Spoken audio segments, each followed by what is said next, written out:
आज आपण हाताला चटके न बसता संक्रांतीसाठी म्हणून तिळगुळाचे लाडू करत आहेत. तर ते बघा, अगदी सोप्या साध्या पद्धतीमध्ये आणि पटकन होणारे असे आपले तीळ संक्रांतीचे लाडू. तर इथे मी 1 किलो तीळ घेतलेले आहे पांढरी.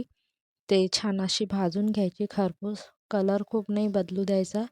अतिशय मस्त असं खरपूस भाजून घ्यायचं तीळ फुटतपर्यंत. आणि त्यानंतर तुम्ही बघू शकता का इथे आपली सगळी तीळ छान मस्त असं तळ भाजून घेतले. आणि इकडेच मी बाजूला तूपसुद्धा ठेवलं होतं काढायसाठी. आणि या अगोदर मी तुपाची रेसिपी शेअर केली आहे. जर नसन बघितलं तर एकदा नक्की जाऊन व्हिडिओ बघा. आणि इथे मी पॅकेटची तीळ वापरलेली होती. छान असते पॅकेटची तीळ. आणि आता तुम्ही बघू शकता यामध्ये मी थोडंसं शेंगदाण्याचे सुद्धा ॲड करत आहे. तर यासाठी मी इथे अर्धा किलो थोडे जास्त समजा 3 पाव असा मी इथे शेंगदाणे घेतलेले आहे. आणि ते सुद्धा भाजून घेत आहे. तूपसुद्धा आपलं इथं काढून झालेलं आहे. आणि तुम्ही बघू शकता मी शेंगदाणे भाजून घेतले, पण मी शेंगदाण्याची साल शक्यतो काढत नाही. फक्त त्याचा कच्चेपणा थोडा कमी व्हावा एवढ्या तात्पुरतंच मी भाजून घेते. त्यानंतर मी इथं बटईचा गूळ घेतलेला आहे. असा भेलीचा गूळ नाही घेतला.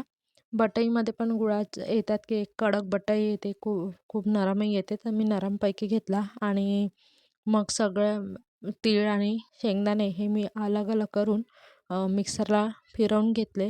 तुम्ही बघू शकता छान असं पीठ करून घेतलेलं आहे त्याचं. आणि प्लेटभर तीळ हे मी बाजूला काढून ठेवलेली आहे. ती कशासाठी तर समोर व्हिडिओमध्ये मी तुम्हाला नक्की सांगेलच. आणि आता मी शेंगदाणे आणि तीळ हे दोन्ही मिक्स करत आहे. आणि छान मस्त असं मिक्स करून घेतलेलं आहे. आणि यावेळेस मी वेलची पूड काही करून ठेवलेली नव्हती, त्याच्यामुळे मी वेलची थोडीशी भाजून घेतली. आणि आता ते पाटावर बारीक करून घेत आहे. आणि याच्यामध्ये थोडेसे जे गुठळ्या वगैरे होतात ना जेव्हा आपण मिक्सरमध्ये फिरवतो, तर त्या सगळ्या फोडून घ्यायच्या. आणि त्याच्यामध्ये 1 चम्मचभर आपली वेलची पूड आणि थोडं जायफळ हे मी दोन्ही किसून टाकलेलं आहे थोडं. तर तुम्ही बघू शकता 1 चम्मच विलायची. याने काय होतं ना की विलायचीमुळे सुगंधही छान येतो आणि जायफळामुळे चव लागते. आणि मी शक्यतो सगळ्याच म्हणजे जे काही गोड पदार्थ असतात त्याच्यात थोडंसं तरी किंचित चिमूटभर इतकं जायफळ किसून घालते. मला ते आवडतात. जर तुम्हाला जायफळ आवडत नसेल तुम्ही स्किप करू शकता. तो तुमचं पर्सनल प्रॉब्लेम की तुम्हाला आवडतो नाही आवडत. आता इथे तुम्ही बघू शकता मी गूळसुद्धा घेतला. आणि हा गूळ मी किसणीने त्याच पिठामध्ये किसून घेत आहे.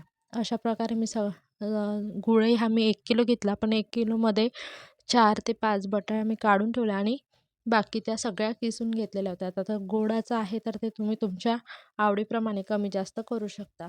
मी खूप गोडही नाही आणि खूप म्हणजे असं फिकेही नाही करत. आता तुम्ही बघू शकता गूळ टाकल्यामुळे चांगलं मिक्स केल्यानंतर लाडू छान वळून झाला आपला. आणि अशा प्रकारे हाताला चटके न बसता झटपट लाडू आपले तयार होतात. तर तुम्हाला ही रेसिपी कशी वाटली नक्की मला कमेंट्स करून सांगा.